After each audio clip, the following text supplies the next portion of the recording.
بسم اللہ الرحمن الرحیم رب اشرح لی صدری ویسر لی امری واحلل عقدۃ من لسانی یفقہوا قولی آمین یا رب العالمین۔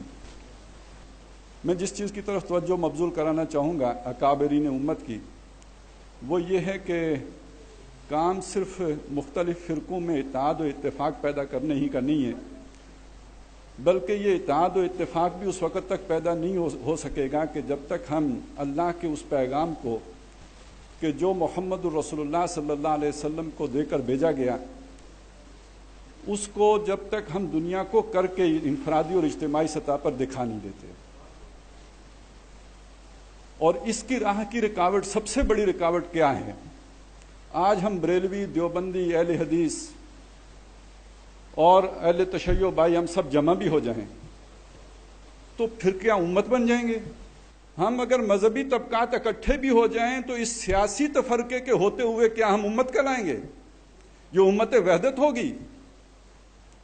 اور اگر ہم 58 آپس میں لڑتے رہے جیسے کہ ماضی میں لڑتے رہے ہیں تو ذرا سوچئے کہ ہم دنیا کو کیا پیغام دے رہے ہیں؟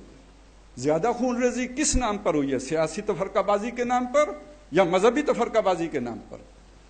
تو اگر ہم اس سیاسی تفرقے کو ختم کرنے کے لیے کچھ نہیں کریں گے تو معلوم ہوا کہ ہمارا تو ویژن ہی کلیئر نہیں ہے، ہمیں معلوم ہی نہیں ہے کہ ہم کھڑے کہاں ہیں۔ تو میری حضرات سے گزارش یہ ہے کہ ہمیں اس کے لیے بھی کچھ کہنا چاہیے، اس کے لیے بھی کچھ سوچنا چاہیے، اس کے لیے بھی کوئی حکمت عملی وضع کرنی چاہیے کہ ہمارا اصل چیلنج اس وقت ہے کیا۔ اور جس سامراج کی ہم سازش کی بات کرتے ہیں تو اصل سازش کو سمجھیے، یہ تو شیطان کا کام ہے کہ وہ بڑی برائی کو کیموفلاج کرنے کے لیے چھوٹی برائی کو زیادہ پروپیگیٹ کر دیتا ہے کہ لوگ اس کے پیچھے پڑ گئے ہیں۔ تو مذہبی تفرقہ بازی کے مقابلے میں یہ سیاسی تفرقہ بازی زیادہ شدید تر ہے۔ در حقیقت یہ ہے جو عالمی سازش ہے۔ اور ویسے کہا تو یہ جاتا ہے کہ قوم کیا ہے، قوموں کی امامت کیا ہے، اس کو کیا سمجھیں گے بیچارے یہ 2 رکعت کے امام، لیکن حقیقت یہ ہے کہ سامراج کی ان سازشوں کو کیا سمجھیں گے یہ بیچارے ہمارے حکمران؟ ان کی سمجھ میں یہ بات آتی ہی نہیں اور وہ بڑی آسانی سے ان کا شکار ہو جاتے ہیں۔ میرے معمول کی جو تلاوت ہے اس میں آج صبح اتفاق سے مجھے یہ نہیں اندازہ تھا کہ مجھے یہاں بات بھی کرنی ہوگی، سورہ حشر کی تلاوت آج میرے سامنے آ گئی، اور ابھی جب میں بیٹھا ہوا تھا تو مجھے سورہ حشر یاد آ رہی تھی۔ یخربون بیوتہم بایدیہم وایدی المؤمنین فاعتبروا یا اولی الابصار۔ آج ہماری یہ حالت ہے یا نہیں ہے؟ آج ہمارے حکمرانوں کا یہ رویہ ہے یا نہیں؟ وَلَا نُطِيعُ فِيكُمْ أَحَدًا، ہم تمہارے معاملے میں یہود و نصارہ کسی بریلوی، دیوبندی، حنفی کی بات نہیں سنیں گے، ہم تمہاری مانیں گے۔ یہ رویہ ہمارے حکمرانوں کا ہے یا نہیں ہے؟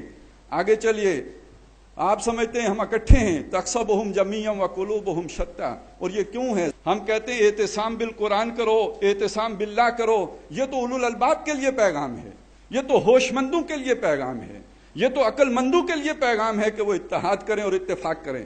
باقی وہ لوگ کہ جو نہ سوچتے ہیں نہ سمجھتے ہیں، ان کے لیے پیغام یہ ہے کہ یہ پھٹیں گے اور آپس میں اپنے گھر خود برباد کریں گے۔ یہ یہودیوں نے کیا، آج ہم کر رہے ہیں۔ اگلی آیت سوچئے، ان کی مثال اس قوم جیسی ہے جن کی قریبی مثال گزر چکی، ایک قبیلہ تباہ و برباد ہو چکا، دوسرے کی باری لگ چکی، ایک کے بعد دوسرا جو ہے وہ ذبح ہونے کے لیے تیار ہوتا ہے، اتحاد و اتفاق کرنے کے لیے تیار نہیں۔ اس سے بڑی جہالت کیا ہوگی؟ اس سے بڑی ناسمجھی کیا ہوگی؟ اس سے بڑھ کر جو ہے وہ حماقت کیا ہوگی کہ جس میں ہمارے حکمران مبتلا ہیں؟ اور یہ سب کیوں ہیں؟ کیوں ہیں؟ یہ خواہشات نفسانی کی پیروی نے اولئک هم الفاسقون بنا دیا، آخری رکوع میں جو آیا ہے۔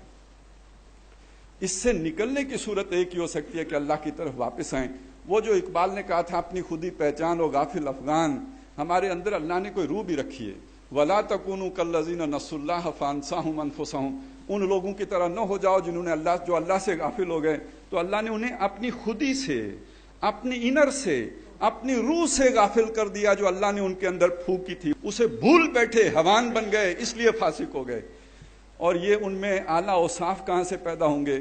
جب مطلوب مقصود اللہ کو بنائیں گے، وہ اللہ جو خالق بھی ہے، مالک بھی ہے، ملک بھی ہے، قدوس بھی ہے، مہیمن بھی ہے، اس اللہ کو اپنا محبوب و مطلوب بنا لیں گے، وہی ان کا نصب العین بن جائے گا، آدرش اور آئیڈیل بن جائے گا، ان میں اتحاد بھی آ جائے گا، اتفاق بھی آ جائے گا۔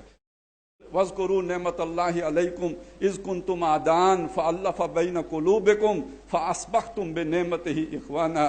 اللہ ہمیں اپنی اس نعمت کے طفیل بھائی بھائی بنا دے، اس سے پہلے اس نعمت کی حقیقی قدر و قیمت ہمارے دلوں میں ڈال دے۔ اقول قولی ھذا واستغفر اللہ لی ولکم ولسائر المسلمین والمسلمات۔